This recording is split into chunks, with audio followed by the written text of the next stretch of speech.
filme. O instinto selvagem que invade a sensação de perigo nos define. Fica um frio na barriga, tudo isso me lembra a cena de um filme. O instinto selvagem que invade a sensação de perigo nos define. Celeste divino merece hino no seu corpo. Hi there, welcome back to another Byte Production video, your source for tech, games and revenue. Before we dive in, hit that like and subscribe buttons before you forget. Now, let's dive in. Hello everyone, welcome back again to Unity 101.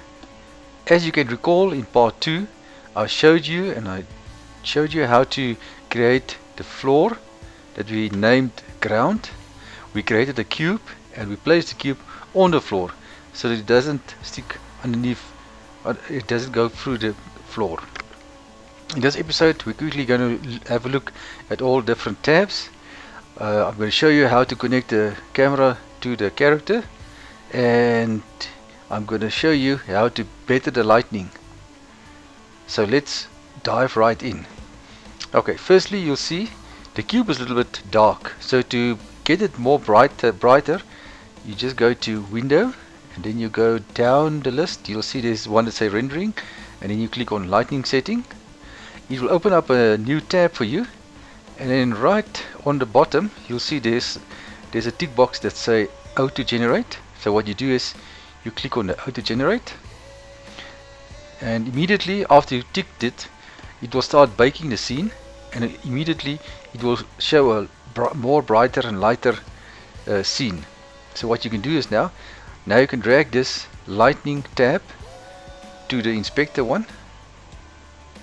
Right, now that you can see your cube much better, let's go into our materials folder, and just like the floor, let's quickly create a color for the cube. So right click, create, and then as you remember, right in the middle is the materials.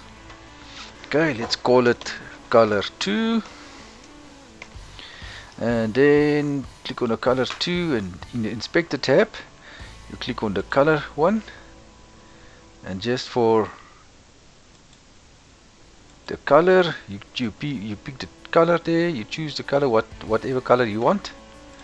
And like I explained, what you can do is you can either drag and drop it on your character on the hierarchy, or you can drag it straight onto your character in the main scene. What you can do is, if you want to zoom in and out, you can scroll on the mouse button, on the mouse scroller there, then you will scroll, you'll zoom in and zoom out. If you click on the mouse wheel and you drag left and right, then you drag and you pan the whole camera left and right to have a better view. And if you want to circle around the object, you hold in your right mouse button and you drag to the right or the left. So now you can change your view to have a better view of your character or of the specific asset you're working on, so you can have a clear and better view. Right, now the problem is, if you click on your main camera, it will give you an idea where the camera is going to be, but you're not going to be able to know what it's going to look like in your actual game that you're making. So what you can do is you can click on game, but if you click on game, then you only see what you're going to see on your game after it's finished. So if you want to move your camera, then you must jump back and forth if your tab of the game is there. So what you can do is click on the tab that says game, drag it down to the bottom next to console, drop it there. Now you will see, if you click on your camera, it will show you the Y, X and Z points where to you can drag it, and on the bottom you'll see what it's going to look like in your game view.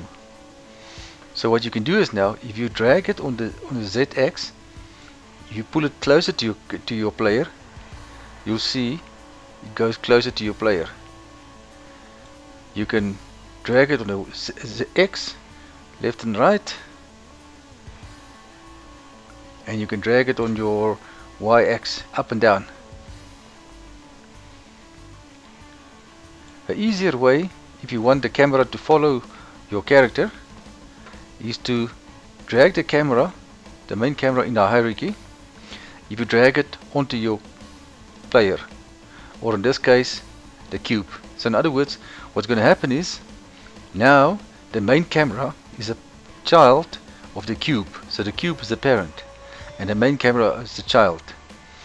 So what you can do is, now you can adjust your view what you want it to be like. Let's just pull it a little bit up, a little bit back, and let's do the rotation. Let's make it 35, or let's rather make it 30. What you can do is you can pull it up a little bit higher.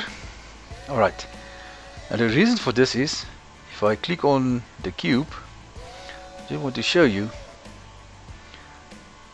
so where the cube is going to move to, the camera is going to follow him.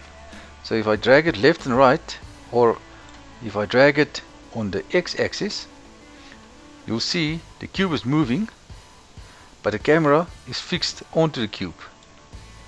If I drag it, for instance, on the z-axis, then you'll see it keeps on moving and it keeps on following the player. Alright, that's basically the basic 101 for Unity. What you can do is, now you can sort your tabs, and you can put your tabs wherever you need and wherever you want it, and what is the easiest for you. It doesn't have to be precisely like mine.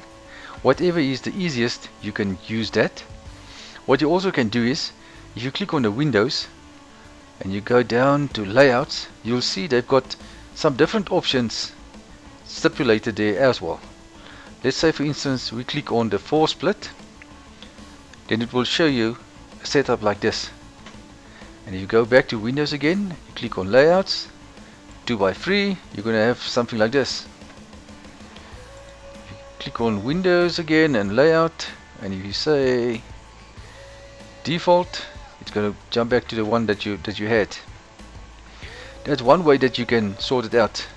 The other way that the other thing that you can do, if you click on Windows, you'll see it says there on the layouts. If you go on layouts, it gives you an option, save layout.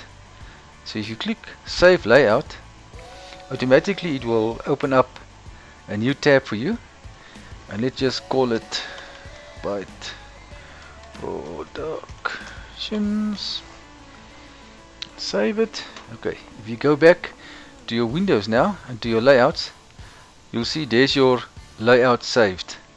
So you can call your layout again anything that you want, and for your own reference to make it easier for you. So let's say, for instance, I've worked on the 4 split that looks like this, and now I want to go back to the one that I created. What you can do is you click on Windows, Layouts, and then you just search for the one that you saved. There's mine that I saved, so you click on that one and it will take you back to the one that you saved. In the next episode, I'm going to show you how to import assets from the asset store, and I'm also going to show you a simple way to control your character. Make sure you watch the 2-part series of free assets and characters with the link that I shared down below, as well at the end of this video. Hope you enjoyed making your games. See you in the next episode. Goodbye. Thanks for watching. Remember to hit the like and subscribe buttons right down below. Till next time. Goodbye.